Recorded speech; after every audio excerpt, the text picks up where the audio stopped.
반갑습니다. 김훈광입니다.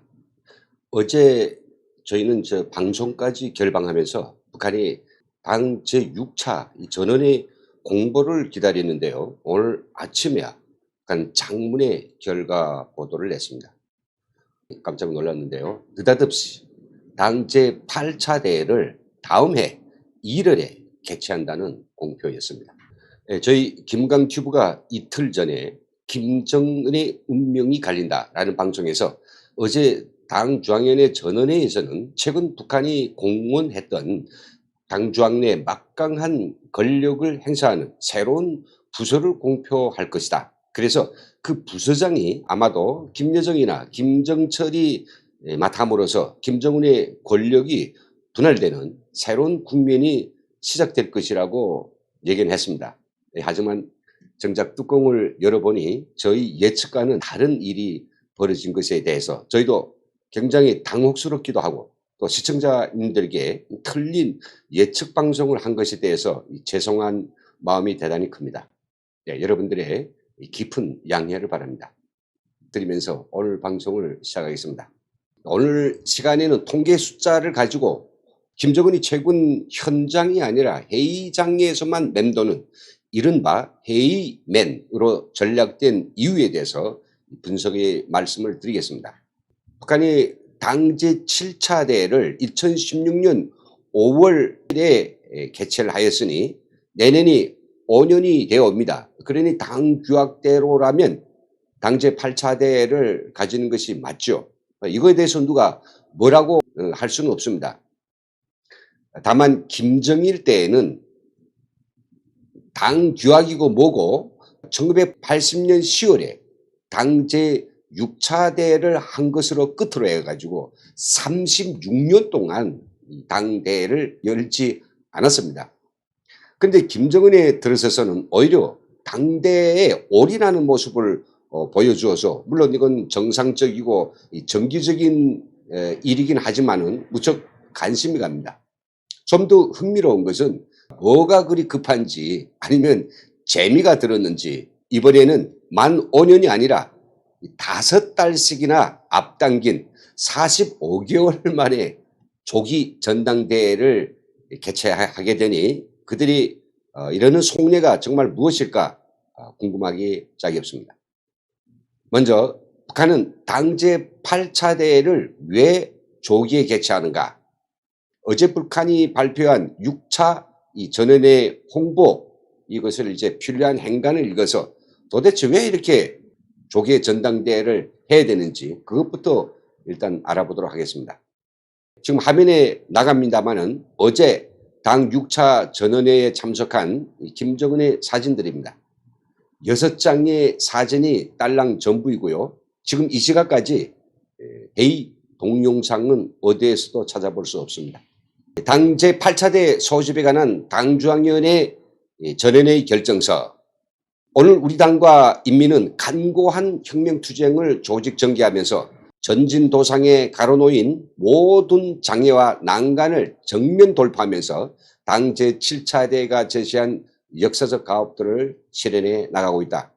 당 제7차 대회 결정을 관찰하기 위한 지난 기간이 구람없는 투쟁 과정에 우리 국가의 존엄과 지위는 비상이 높아지고 당과 인민의 일심단결이 더욱 강화되었으며 당 건설과 당 활동 전반에서 커다란 혁명적 전환이 이룩되었다. 반면 혹독한 대내 정세가 지속되고 예상치 않았던 도전들이 겹쳐드는 데 맞게 경제사업을 개선하지 못하여 계획되었던 국가 경제의 장성 목표들이 심히 미진되고 인민생활에 뚜렷하게 향상되지 못하는 결과도 빚어졌다. 이 본 전원회의는 사회주의 강국 건설회로 향한 지나온 5년간의 사업에서 일으킨 경험과 그리고 교훈들을 분석 총화하고 우리 혁명 발전과 조성된 정세의 새로운 요구에 기초하여 올바른 투쟁 노선과 전략 전술적 방침들을 제시할 목적 밑에 조선노동당 제8차 대회를 소집할 것을 다음과 같이 결정한다. 첫째는 당 8차 대회를 내년 1월에 소집한다는 것이고요.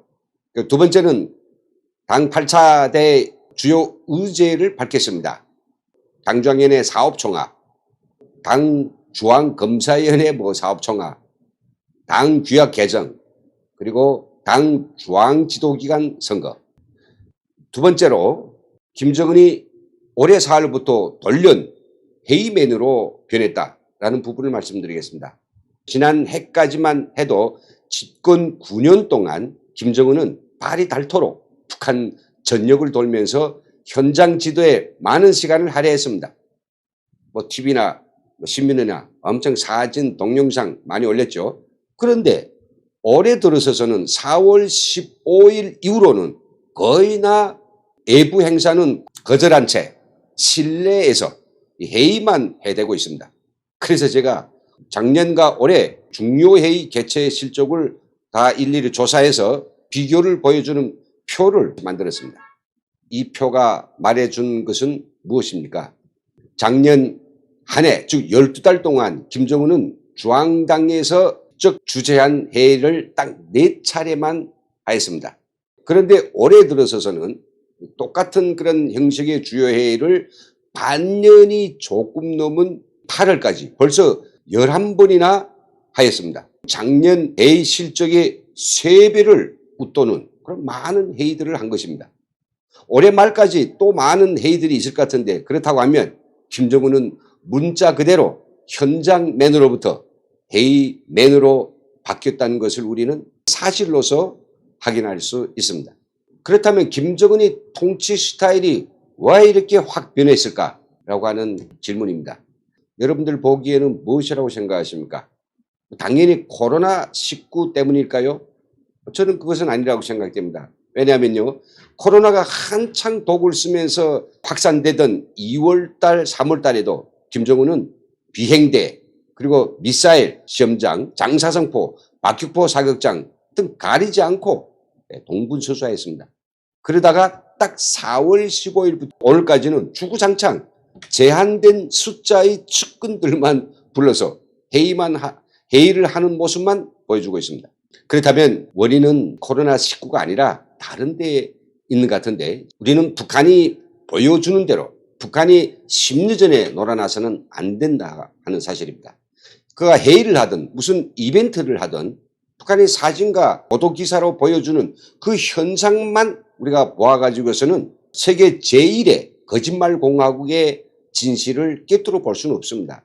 그래서 저는 늘 남한과 국제사회를 상대로 정신이 살았게 도깨비 기아장 막 번지는 듯한 이런 쇼를 거듭하고 있는 북한의 참모습을 나무가 아니라 숲으로 보아야 그 본질이 잘 보이며, 김정은이 모든 동정에 대하여 사진에만 기사에만 꽂혀있지 말고 그런 현상을 만들어낸 북한 사회의 역사적 맥락에 대해서 그것을 통시적으로 보는 것이 옳다고 저는 강조하고 있습니다.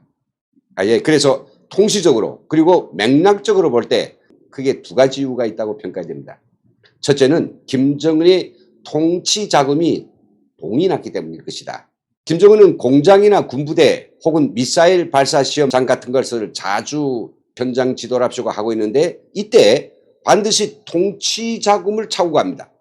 야, 너 그걸 해결하기 위해서 딱 필요한 돈이 얼마야? 물어봐가지고 달러를 현지에서 풀어줍니다. 통치자금 지원금이 적힌 쪽지를 받아가지고 이 공장 지배인들은 평양에 있는 대성외환은행에 가서 차례가 될 때까지 줄을 서가지고 그래서 그걸 받아오는데, 워낙 또 많이 지원금을 남발하는지라 대성총국에 가면 김정은이 쓴 이 수표를 가져온 사람들 굉장히 많은데, 이 처리된 속도는 늦고 해가지고 이거 하나면 모든 게 다 해결될 줄 알았는데 정작 돈 받기는 하늘의 별따기라고 하는 그런 일화들이 참 많습니다. 그리고 통치자금과 함께 김정은이 꼭 가지고 가는 게 있습니다. 그게 바로 뭐냐면 선물차입니다. 선물차요. 김정은이 현장 방문 시 혹시 마음에 썩 들지 않아서 화를 크게 냈거나 욕을 바가지로 한 이런 대상들도 있습니다. 이런 대상들만 제외하고 대부분이 현장 지도 대상들에는 김정은이 떠난 다음에는 바로 이제 이런 선물들을 실은 덤프 트럭들이 몇 대가 도착합니다. 거기에는 식료품, 생필품, 수산물, 과일 등 김정은이 현장 지도 선물들이 실려 있습니다. 간부들과 노동자들은 그 선물을 받고 만세를 부르고 눈물을 흘리고 그리고 이제 선물을 나누어 가지면서 이 결의 모임을 하고 김정은의 사랑을 칭송하면서 김정은이 또 오기를 기다린다는 노래 합창을 이제 계속해야 되게 되는 거죠. 이게 바로 김정일 때부터 구도져온 북한 독재자들의 선물 정치의 한 단편입니다. 그런데 최근에 말이죠. 김정은이 현실성과 동떨어진 독판치기 이 대규모 건설을 이곳저곳에 벌려놓아서 애화가 바닥났을 뿐만 아니라 올해 들어와서는 코로나19 때문에 금을 비롯한 달러가 되는 이런 유색금속을 몰래 팔다 보니까 금고가 예전 같지 않습니다. 그러니 어디 현장 방문을 가려고 해도 당연히 그곳의 간부들과 노동자들이 김정은이 가지고 올 통치 자금 그리고 선물을 기다리고 있는데 맨주먹을 들고서는 어디 가서도 환영을 받을 수 없으니 아예 차라리 현장 방문을 포기한 것이 아니냐 이런 판단이 서게 되는 것입니다. 그래서 그는 에라 모르겠다. 회의라도 해야지. 내가 건재하고 있다는 사실들을 북한 주민들에게 각인시킬 것이 아니겠느냐 판단하고 회의를 하는 것입니다. 독재사에서는 독재자가 지금 살아있다는 것, 푸르딩딩한 권력의 어떤 도끼를 보여주지 않으면 금시에 이 주민들이 들고 일어날 수 있는 그런 체제입니다. 그래서 김정은은 늘상 회의를 한다, 뭘 방침을 제시했다, 간부들도 잡아떼고 어떤 잘못된 것을 질책도 하며 이런 어떤 공보를 자꾸 내서 북한 간부들과 주민들 하여금 내가 건재하고 있다는 것을 계속 과시하게 되는 것이죠. 두 번째 이유는 저는 이제 건강 이상이라고 생각합니다. 왜 갑자기 올해 4월부터 김정은이 통치 스타일이 헤이맨으로 돌연 변해버렸냐. 4월에 우리가 한 가지 사실을 기억할 수 있습니다. 바로 김정은이 심장 혈관 개통에 수술을 받았다라고 하는 그런 확인되지 않은 정보가 있었죠. 물론 이에 대해서는 뭐 다양한 그 판단이 지금 존재합니다. 그래서 저는 김정은이 건강 이상설을 다시 부각시키자는 것이 아니고 실제적으로 김정은이 건강이 굉장히 안 좋아가지고 여기저기 다니기에는 건강이 허락되지 않고 그러나 A 정도 같은 것은 할 수 있는 상황으로 건강이 좀 나빠졌다면 그럼 이제 뭐 북한은 당연히 김정은의 건강을 염려해서 거기에 현장 방문 같은 것을 하지 않도록 하는 이런 조치를 주한장의 결정 같은 것으로 내렸을 수 있습니다. 판문점 남북정상회담 때도 보지 않았습니까? 김정은 앉아서 글을 쓰면서도 계속 숨을 토파십니다. 그의 숨소리는 막 그 마이크에 크게 막 들릴 정도로 하는 거 우리가 다 보았죠.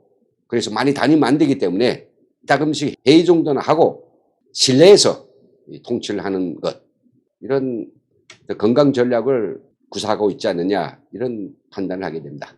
아무튼 앞에서 이제 그 이야기한 내용들 결속한다면 이 김정은의 그 통치 스타일이 이제 확실하게 바뀌었습니다. 언제까지 로켓맨이라고 불릴 정도로 그렇게 불놀이를 좋아하는 김정은 군부대에는 과연 언제 찾아갈 것이고 핵무기라든지 또 장사성포의 발사시현 현장은 언제부터 찾을 것이며 그가 가지고 올 통치 자금과 선물을 기다리는 북한의 무수한 공장기업소와 이 현장들의 방문은 언제 재개할 것인지 우리가 면밀하게 지켜봐야 될 것 같습니다. 네, 오늘 방송 여기서 마치겠습니다. 오늘도 함께해 주신 모든 시청자님들 정말로 감사합니다. 여러분 고맙습니다.